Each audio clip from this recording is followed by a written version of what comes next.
Hey there, and welcome to your video on polyatomic ion formula writing.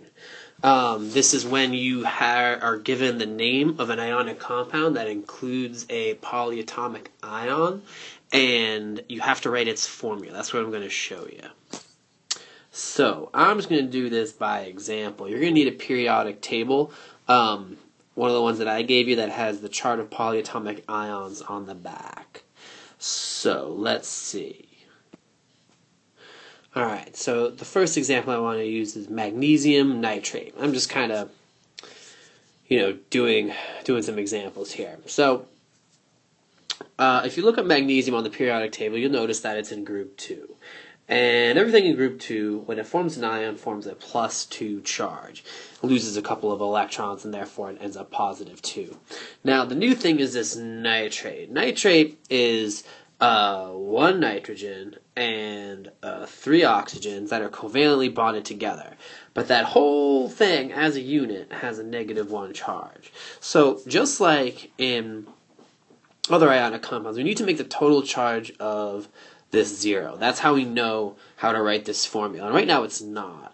We got the +2 magnesium, and we got the -1 nitrate. So the way that we fix it, the way that we make this right, is we think about, alright, if I have a +2 charge on the magnesium, that means I'm going to need to take 2 of these nitrate units. If 1 nitrate has a -1 charge, then 2 nitrates will have a -2 charge. That means that the effective negative charge here is -2, and that cancels out the +2. Notice the use of parentheses. The use of parentheses is important because nitrate is NO3. We can't change that. If we change any aspect of it, like say made an NO4 or something like that, we change the fact that it's nitrate. It would be something else, and the charge might be different. So we have to keep that together. So what we do is we say, okay, let's contain the nitrate. We'll put parentheses around to contain it, treat it as 1 unit, and then we add the subscript outside of the parentheses to say I'm taking 2 of this. This 2 distributes. So what that means is that we actually don't have 1 nitrogen and 3 oxygens, but rather 2 nitrogens, because the 2 distributes 2 there, and we have not 3 but 6 oxygens.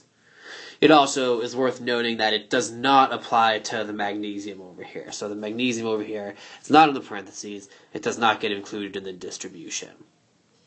This here, the 2 nitrogens and 6 oxygens, kind of makes sense, because if you have 2 nitrates, if you added it all together, these are the numbers you'd get.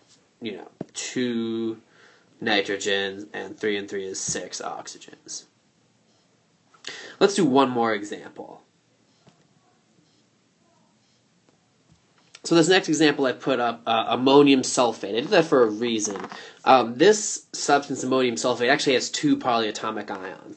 Ammonium is a polyatomic ion, and sulfate is a polyatomic ion. If you look it up, ammonium is NH4, and sulfate is SO4. The ammonium has a +1 charge, and the sulfate has a -2 charge.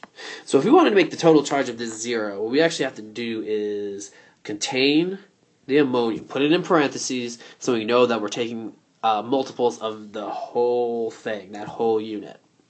And then we need to add a subscript outside of the parentheses. We're going to take 2 of them, because if we take 2 units of something that's a +1 charge, that gives us an effective positive charge of +2, and then that cancels out real nicely with the -2 of the sulfate. So that's how you work it. It's really no different than doing any other ionic compound, except you just have to pay attention to the fact that you have these polyatomic ions that you have to put in parentheses and treat as a unit. Note, finally, that I did not put parentheses around sulfate. I didn't do that because I didn't actually add any subscripts. So that's that. Good luck.